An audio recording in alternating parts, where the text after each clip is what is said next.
Welcome to JTV news.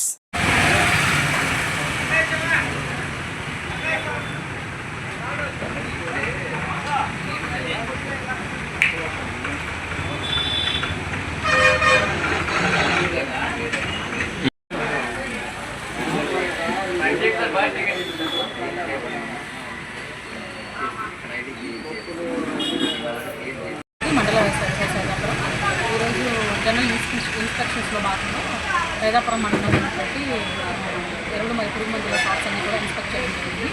అలాగే ఈ urea demand అనేది రైతుల్లో ఒక చిన్న ఇది ఉన్నది, కానీ డిమాండ్ అయితే ఎక్కడా లేదు. మన సైదాపురం మండలం నుండి సొసైటీ నుండి కానీ అన్ని ఆర్ఎస్కేల నుండి కూడా ఈరోజు యూరియా అనేది అన్ని చోట్ల రావడం జరిగింది. అందులో వేములచేడు, లింగసముద్రం, అనంతమడుగు, త్యాగనం, కొమ్మిపాడు, అలాగే సైదాపురం, తర్వాత కలిచేడు, దేవులయం, ఈ అన్ని ఆర్ఎస్కేల్లో కూడా ఈరోజు యూరియా అనేది రావడం జరిగింది. కాబట్టి రైతు సోదరులందరూ కూడా మీకున్నటువంటి పాస్బుక్ ఏదైతే ఉందో ఆ పాస్బుక్ ద్వారా గ్రామ వ్యవసాయ సహాయకుల వద్దకు వెళ్ళి మీరు ఈ పంట మరియు పొలం పాస్బుక్ యొక్క బేస్ చేసుకొని మీరు ఒక కార్డు తీసుకున్నట్టయితే కనుక ఆ కార్డు బేస్ చేసుకొని మన రైతు సేవా కేంద్రంలో కానీ సొసైటీలో కానీ డీలర్స్ ద్వారా కానీ మనం యూరియా అనేది తీసుకోవడం జరుగుతుంది. కావున ఎటువంటి డిమాండ్ లేదు అని చెప్పేసి రైతులందరూ కూడా తెలియజేయడం జరుగుతుంది.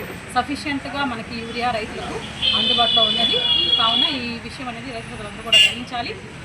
ఆందోళన చెందకుండా మీ ఆర్ఎస్కేల వద్దే ఉన్నటువంటి మీ కార్డు ద్వారా మీరు కావాల్సినటువంటి యూరియాని పొందవచ్చు. అలాగే వరి వేసే రైతులకి ఎకరాకి 3 బస్తాలు స్ప్లిట్ బేస్గా ఇస్తాము. అంటే ఫస్ట్ మొదటి దఫా, రెండో దఫా, మూడో దఫా. ఫస్ట్ దఫా ఎకరాకు 1 బస్తా, రెండో దఫా కూడా ఎకరాకు 1 బస్తా లెక్కన కూడా రైతులందరికీ ఇవ్వడం జరుగుతుంది. అలాగే నిమ్మ వేసినటువంటి రైతులు కూడా ఎకరాకి 1 బస్తా లెక్కన రైతులందరికీ కూడా యూరియా అనేది సరఫరా చేయడం జరుగుతుంది.